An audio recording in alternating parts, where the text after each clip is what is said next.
Hey guys, it is Tuesday morning here in West Virginia, and I'm doing a 2 for Tuesday. As I mentioned yesterday for a Mopar Monday, I wasn't sure if I had a 2 for Tuesday, and I forgot.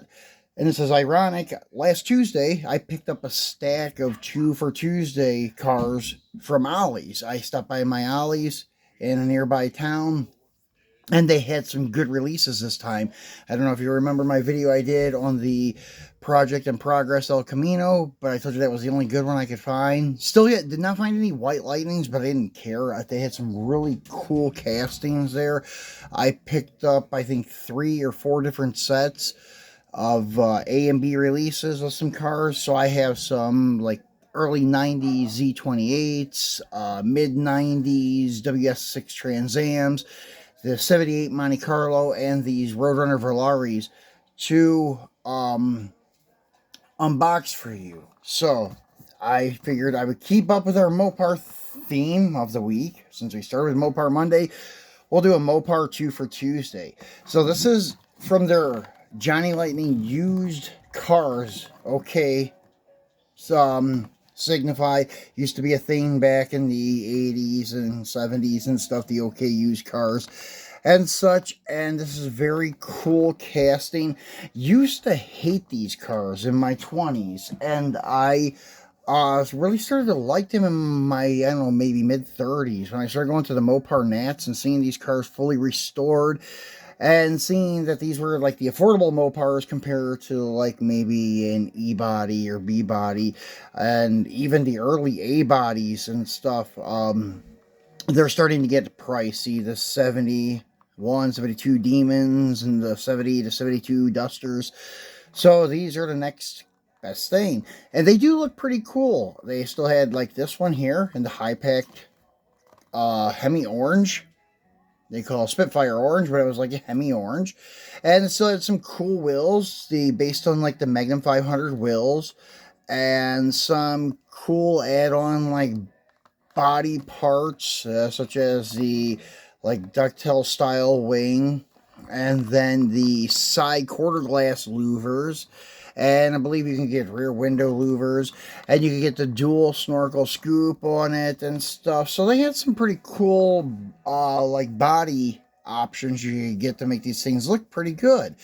And this one here, the fun facts of this, and they made 18,056 of these. Quite a few of them, but still, they're pretty hard to find. I don't know. I had a hard time finding these on store shelves anyways. You can find anything on eBay, I guess I would say. Now, this is one that throws me off here, but maybe it is because they made a 75 before, because it says this is the first release of this casting as a Plymouth Volare Roadrunner. Now, they had this casting way back when Tommy owned Johnny Lightning. They were doing the short card ones. I don't know if you remember. They had a light blue one. I think it was a Projects in Progress car, but it wasn't marked Projects in Progress. They do have a newer version of Projects in Progress of this, but I think that one on the short card may have just been a 75, and it may have just been called the Roadrunner or something like that, or it may have had just a Volare name before they doubled the name up. I'm not sure what the deal was, but I do know that Johnny Lightning made these when they were with Tommy. I think that was when that casting was first introduced. So, next little fun fact here is rising insurance rates and oil prices hurt the muscle car market in the 1970s. So, Plymouth kept the classic Roadrunner name alive during this dark period for horsepower enthusiasts. So, yeah, basically, as I mentioned, you were just buying a name and some cool body options to make it look sporty, but they were not that fast. And then on the back side, this tells you what was in this release 4, and this is release 4 of 2021, I believe. So, yeah, there it is, right beside it. So it had the 73 Pontiac Grand Am, which I did not pick that one up, and I kind of regret it. I got to go there again this week for a doctor's appointment, so I'm going to try to pick it up. The Galaxy is also a very cool one. I think it's an out-of-world casting. Don't quote me on that, but I think it is. The way it looks, very true to scale. Now, the 96 Pontiac Firebird TA WS6, I almost would bet money is the Auto World casting. Same thing with the 91 Chevy Camaro Z28 1LE. I think is a Auto World casting. The 78 Chevy Monte Carlo is a brand new casting from Johnny Lightning as a round 2 company. And then the 76 Plymouth Volare Roadrunner, as I mentioned, was released back when Tomy had the company. Maybe even before, maybe even Playing Mana still had them. I just remember seeing them first on the short cards. So let's get this guy off the card and take a look at him. And these are nice castings. And as you can see, the lightly detailed undercarriage and rubber tires treaded, and very nice detail on the body with the window louvers and the quarters. I thought that was pretty cool. And they do have nice detail on the front end, and it does have opening hood with nice detailed engine compartment, correct color blue on the engine too. So they went all out on this one. You can't see the steering wheel, but the steering wheel is another cool thing. You could still get the tough wheel from Mopar in these cars, so that was a cool option. So they did have a lot of the appearance options and performance things available. Just the actual mechanical parts they killed because of the gas crisis. But I love this one in this Hemi orange, well, Spitfire orange, they're calling it. So now we have this guy here, and I haven't even cracked this one open. This is release B, or version B of it. And fun facts, in 1976, the Roadrunner was no longer a standalone nameplate. It was a trim and graphic package on the Plymouth Volare. And the top engine option was the 2-barrel 360 V8 offer, producing only 160 horsepower. Wow, that was pathetic, huh? And it was silver cloud poly. Now, that was probably 160 horsepower at the rear tires. They probably rated it like that, but still, that's pretty bad. So, anyways, let's get him off the card.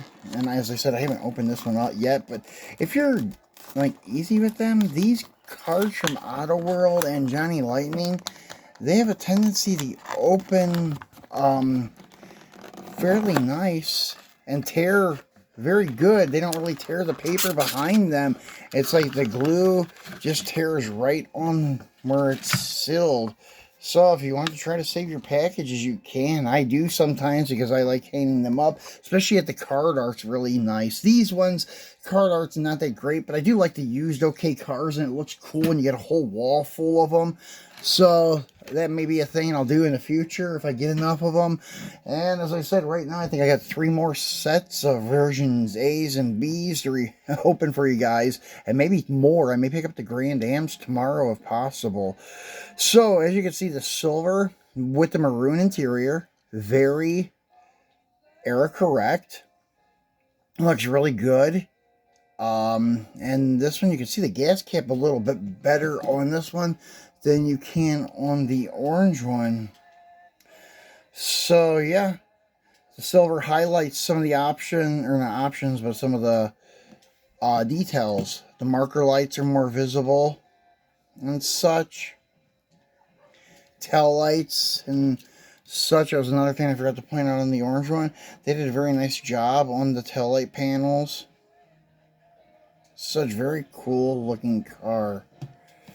And I don't know what plate is on this one. Let's see if we can get it to focus in and see the plate. And I can't really read it that well. Let me see if I can go a little bit further. Roadrunner, okay. Yeah, they go way in, but yeah, it's kind of an abbreviated Roadrunner. So pretty cool. There you have it. Your release.